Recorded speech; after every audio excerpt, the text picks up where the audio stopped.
দারুণ মজার গল্প শোনা যাক। গল্পটা রফিক নামের এক ছেলেকে নিয়ে, আর তার ভাত খাওয়ানোর এক অদ্ভুত চালাকি নিয়ে। কি সেই চালাকি? আসুন শুরু করা যাক।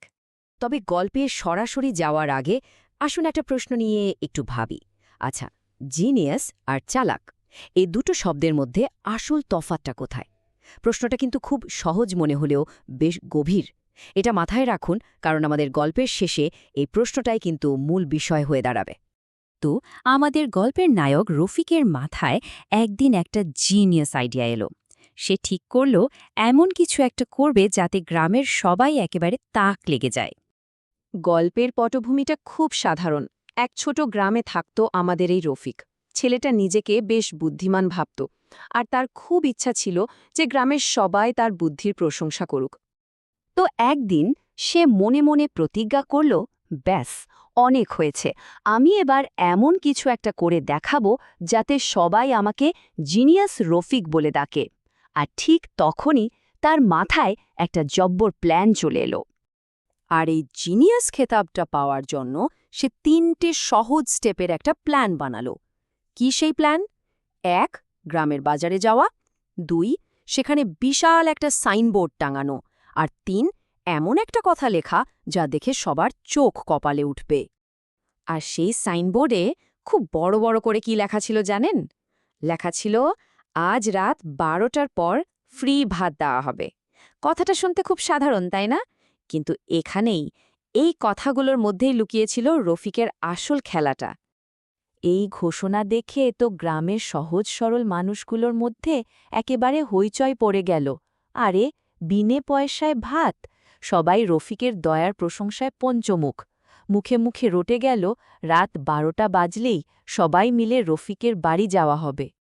তো এরপর এলো সেই প্রতীক্ষিত মধ্যরাত। সময় হল রফিকের দেওয়া কথার রাখার। আর যেমনটা ভাবা হয়েছিল, ঘড়ির কাঁটা যেই না রাত ১২টায় পৌঁছল, রফিকের বাড়ির সামনে লোকে লোকারণ্য। সবার চোখে মুখে একটাই আশা, পেটে খিদে।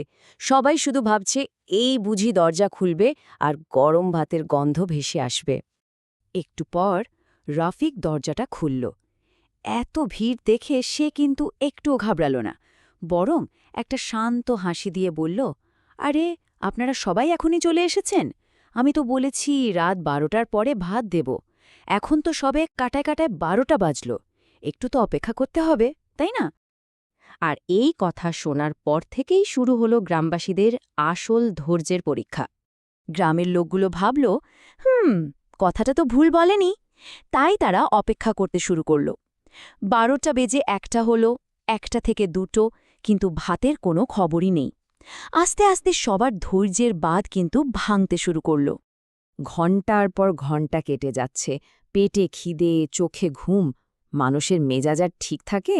যে আনন্দ আর আশা নিয়ে তারা এসেছিল, সেটা পুরোপুরি বদলে গেল রাগে আর বিরক্তিতে। সবাই বুঝে গেল তাদের সাথে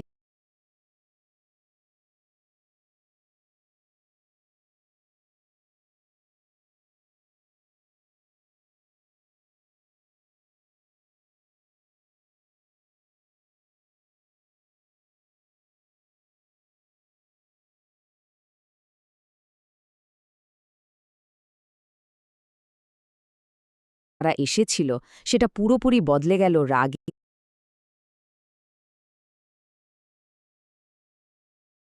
আর বিরক্তিতে। সবাই বুঝে গেল তাদের সাথে বিশাল একটা চাল চালা হয়েছে। আর যখন ভিড়টা রাগে একেবারে ফুঁসছে, ঠিক তখনই